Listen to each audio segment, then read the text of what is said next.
சரி, நான்லாம் ஏடிஎம் கார்டை பயன்படுத்தி ரொம்ப நாள் ஆச்சு, அதனால் ஆர்பிஐ கொண்டு வந்திருக்க ரூல்ஸால் எனக்கு எந்த பிரச்சனையும் கிடையாது, நான் யூபிஐ தான் பயன்படுத்துகிறேன் அப்படின்னு நினச்சிட்டு இருந்தீங்கன்னா, யூபிஐலையும் சில மாற்றங்கள் கொண்டு வந்திருக்காங்க. அது வந்து ஏப்ரல் 1ஆம் தேதி முதல் அமலுக்கு வருது. அது என்ன அப்படின்னு பார்த்தீங்கன்னா, நீங்கள் நார்மலாகவே ஏதாவது ஒரு பேங்க் அக்கௌண்ட் ஓப்பன் பண்ணியிருப்பீங்க அப்படின்னா, அதில் வந்து நீங்கள் ஒரு மொபைல் நம்பரை கொடுத்துருப்பீங்க, உங்களோட மொபைல் நம்பர். அந்த மொபைல் நம்பரை வச்சு தான் நீங்கள் யூபிஐ சர்வீஸையும் கனெக்ட் பண்ணியிருப்பீங்க.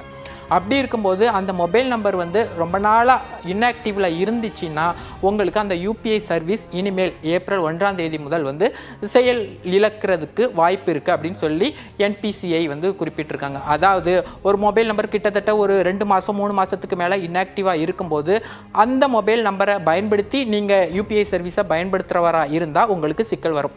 இது எங்கே வரும் அப்படின்னு பார்த்தீங்கன்னா, நிறைய பேர் வந்து 2 சிம் யூஸ் பண்ணுறவங்களா இருப்பாங்க. அதில் ஒரு சிம்மை வந்து ரீசார்ஜே பண்ணாமல் வச்சுருப்பாங்க, இன்ஆக்டிவாகவே இருக்கும். ஆனால் வந்து இன்னொரு சிம்மில் போடுற நெட்டை யூஸ் பண்ணி இதை யூஸ் பண்ணிக்கிட்டே இருப்பாங்க. இந்த நம்பரை வந்து யூபிஐ சர்வீஸுக்கு பயன்படுத்துகிறவங்களா இருப்பாங்க. அப்படின்னா உங்களுக்கு இதில் ஒரு சிக்கல் வர்றதுக்கு வாய்ப்பு இருக்குது அப்படின்னு சொல்லி என்பிசிஐ குறிப்பிட்டிருக்காங்க.